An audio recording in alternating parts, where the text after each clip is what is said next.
दोस्तों बहुत बहुत स्वागत करता हूं आप सभी का। इस चेहरे को पहचानते हैं या भूल गए? दोस्तों ये सोनम वांगचुक हैं। याद है ना सोनम वांगचुक? अभी भी वो जेल में कैद हैं। और ये दूसरा किरदार, इन्हें कोई कैसे भूल सकता है? इनका नाम है संजीव भट्ट, आईपीएस संजीव भट्ट। और ये तीसरा किरदार वरिष्ठ आईपीएस अमिताभ ठाकुर। दोस्तों अमिताभ ठाकुर केस में एक नया मोड़ सामने आ चुका है। साथ ही साथ संजीव भट्ट को लेकर भी जो खबर आई है वो बेहद हैरान कर देने वाली है। वहीं जो सोनम वांगचुक हैं उन्हें भी सुप्रीम कोर्ट से राहत नहीं मिली। तो आज के इस वीडियो में मैं ना सिर्फ अमिताभ ठाकुर की बात करूंगा बल्कि आपको बाबा रामदेव की शर्मनाक हरकत भी दिखाऊंगा कि कैसे वो महिलाओं के साथ अश्लील भरी बातें करते हुए एक मंच पर पकड़े गए हैं। लेकिन इस वीडियो की शुरुआत एक अद्भुत खबर से। दोस्तों इससे पहले तो आपने कई बार फर्जी आईएएस, फर्जी डीएम, फर्जी नेता कई बार आप लोगों ने सुना होगा। लेकिन इस बार जो खबर निकलकर उत्तर प्रदेश से सामने आई है उसने पूरे देश की राजनीति में तहलका मचा दिया है। इस तस्वीर को देखिए दोस्तों, ये तस्वीर उत्तर प्रदेश की राजधानी लखनऊ से सामने आई है। इस तस्वीर को आप जरा देखिए। खबर यह है कि डिप्टी सीएम केशव मौर्य के आवास से फर्जी बीजेपी अध्यक्ष को गिरफ्तार किया गया है, जिसका नाम दशरथ पाल बताया जा रहा है।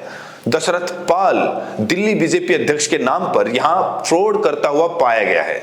सोचिए दोस्तों, राम राज्य की सरकार है, अमृतकाल वाली सरकार में फ्रॉड चल रहा है, वो भी मुख्यमंत्री के घर में। मुख्यमंत्री के घर में नकली बीजेपी अध्यक्ष पकड़ा गया है।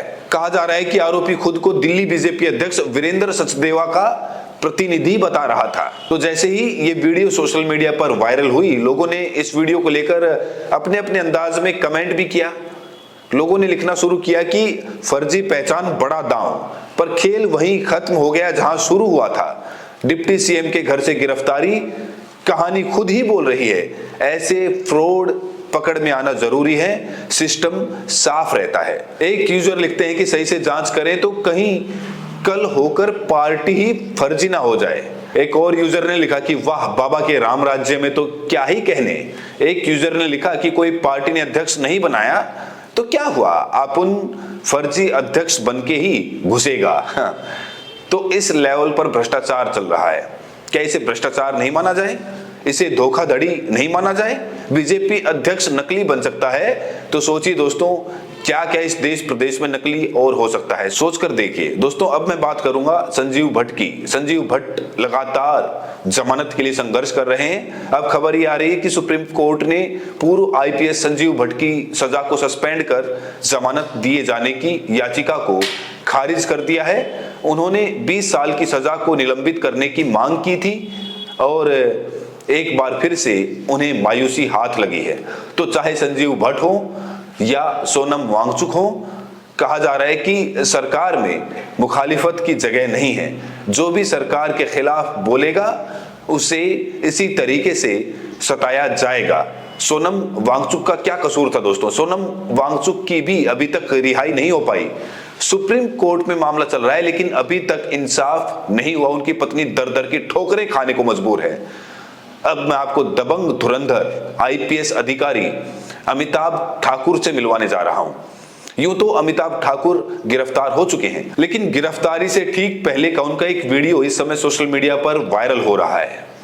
इस वीडियो में वो साफ तौर से सरकार पर गंभीर आरोप लगा रहे हैं। उत्तर प्रदेश सरकार पर गंभीर आरोप लगाते हुए कह रहे हैं कि सरकार से उनकी जान को खतरा है। सुनिए। मुझे अपनी जान का खतरा है और देखिए ये लोग किस तरह मेरे साथ व्यवहार कर रहे हैं। मेरा जान भी हो सकता है। मैं चाहता हूं कि मेरी जान की रक्षा की। देखिए किस तरह मेरे साथ कर रहा है। देखिए किस तरह हम आदमी व्यवहार कर रहे हैं। देख लीजिए आप लोग, मुझे अपनी बात तक कहने दीजिए। देख लीजिए, देख लीजिए, देख लीजिए। वहीं अमिताभ ठाकुर जब गिरफ्तार हुए तो उनके शरीर पर कहा जा रहा है कि चोट के निशान भी पाए गए हैं और इसको लेकर पूर्व आईपीएस ने कोर्ट में शिकायत की। कहा जा रहा है कि पूर्व आईपीएस अमिताभ ठाकुर से गिरफ्तारी के वक्त जबरदस्ती की गई थी, शरीर पर चोटें आई हैं। इस पूरे मामले की सुनवाई करते हुए कोर्ट ने एसपी से रिपोर्ट मांगी है। दोस्तों इस अखबार को भी आप देखिए, ये हेडलाइन आप देखिए। देवरिया जागरण लिखता है कि पुलिस अभिरक्षा में पूर्व पुलिस अधिकारी के शरीर पर 2 चोटें आई हैं। वहीं इस अखबार में इस बात को भी विस्तार से जगह दी गई है कि जेल में पहली रात अमिताभ ठाकुर की कैसी कटी। ऐसा लग रहा है जैसे रिपोर्टर या संवाददाता जेल के अंदर ही घुसे थे और पूरा आंखों देखा हाल इसमें बताया गया है। अखबार लिखता है कि औद्योगिक प्लॉट की खरीद बिक्री में जालसाजी करने के आरोप में जिला कारागार में बंद रिटायर्ड आईपीएस अमिताभ ठाकुर को जिला कारागार के हाई सिक्योरिटी बैरक में रखा गया। लखनऊ पुलिस ने उन्हें बुधवार को गिरफ्तार कर कोर्ट में पेश किया, जेल भेजा। पूरी रात उन्होंने करवटें बदलकर गुजारी, जमीन पर कंबल ओढ़कर सोए। सुबह 6 बजे उठे। भोजन में उन्हें चावल, दाल, रोटी, पालक की साग खाने को मिली। वो एक रोटी थोड़ा सा चावल ही खाए। सुबह उठे, नित्य क्रिया के बाद बैरक में टहलते नजर आए। जिला कारागार में वो काफी निराश दिखे। पूर्व आईपीएस पुलिस पर लगातार दुर्व्यवहार करने का आरोप लगाते रहे। इसकी वजह से जिला कारागार के अधिकारी भी काफी सतर्कता बरत रहे हैं। तो अब कोर्ट ने एसपी से रिपोर्ट मांगी है क्योंकि बहुत गंभीर आरोप लगाए जा रहे हैं। अमिताभ ठाकुर की तरफ से कहा जा रहा है कि गिरफ्तारी के बाद उनके साथ बदसलूकी की गई, उनके शरीर पर चोट के निशान पाए गए। अब दोस्तों मैं बात करूंगा बाबा रामदेव की। बाबा रामदेव इस समय सुर्खियों में हैं। बिना देरी किए इनका एक छोटा सा क्लिप पहले आप देखिए। चलिए अच्छा आप मुस्कुरा रहे हैं। हाँ ऐसे थोड़ा ना मुस्कुराऊंगा तो पूरा, लेकिन गलत बोलोगी तो ठोकूंगा भी, गलत बोलोगी तो ठोकूंगा भी, गलत बोलोगी तो ठोकूंगा भी। तो आज तक के मंच पर बाबा रामदेव पहुंचे थे। इनके सामने 2 महिला एंकर थी। इनकी भाषा आपने देखी दोस्तों, ठोक दूंगा, ठोक दूंगा। भाषा सुनी आपने? कहा जा रहा है कि इसमें बाबा रामदेव ने अश्लीलता की सारी हदें पार कर दी हैं। पापा की परियों के सामने बाबा ने सारी हदें पार कर दी हैं। दोस्तों ये तो आप सभी को मालूम है कि बाबा बाबा नहीं रहा, बाबा बिजनेसमैन बन चुका है। इनके तमाम जो प्रोडक्ट्स मार्केट में आ रहे हैं वो नकली साबित हो रहे हैं। घी भी नकली पाई गई है, घी भी फेल हो चुकी है सैंपल में। और जब नकली घी पर इनसे सवाल पूछा गया, नकली घी पकड़े जाने पर, तो बाबा रामदेव मोदी को भी आंख दिखा रहे हैं। मोदी के चैनल पर ही जोर जोर से चिल्लाकर बता रहे हैं कि अगर मेरे नकली घी को फिर से पकड़ा गया तो पाला बदलकर कांग्रेस का हो जाऊंगा, उत्तर प्रदेश जैसे स्टेट में चुनाव हरवा दूंगा। बाबा रामदेव ने आज तक के मंच पर शक्ति प्रदर्शन करते हुए कहा कि हमारे पास इतने फॉलोअर हैं कि वो मोदी की सरकार को भी बदल सकते हैं। सुनिए क्या कहा। कि आप बेहतर योग गुरु हैं या बेहतर बिजनेसमैन? देखो मैं हूँ योगी हैं आप। और कर्म योगी। जब आप योग करते हैं और कर्म योग करते हैं तो उसके बदले आपको देश के लोग आपको सत्ता देते हैं, संपत्ति देते हैं, ताकत देते हैं।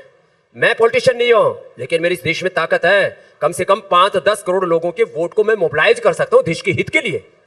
ये मेरी पॉलिटिकल पावर भी है। मेरी सोशल पावर यह है कि देश के 100 करोड़ से ज्यादा लोगों तक मेरी रीच है। वो योग भी करते हैं और मैं उनको जो कहता हूं वैसी लाइफस्टाइल फॉलो भी करते हैं। तो जिस व्यक्ति की रीच देश के 99% घरों तक है, तो कि व्यापार से होती है रीच किसी की। इसे देश में तो अडानी है, अंबानी है, टाटा है, बिरला है, उनको घर घर में लोग जानते हैं, उनके प्रोडक्ट्स यूज कर सकते हैं, वो देश में व्यापार कर सकते हैं। लेकिन स्वामी रामदेव का रेस्पेक्ट है, और वो रेस्पेक्ट मिलता है तप से, त्याग से, सेवा से। स्वामी रामदेव ने और पूज्य आचार्य बालकृष्ण जी, वो मेरे अनुज है, छोटे भाई है, हमने अपने लिए 1 रुपए कभी। दोस्तों क्या कभी आपने बाबा रामदेव के कोई प्रोडक्ट खरीदे हैं?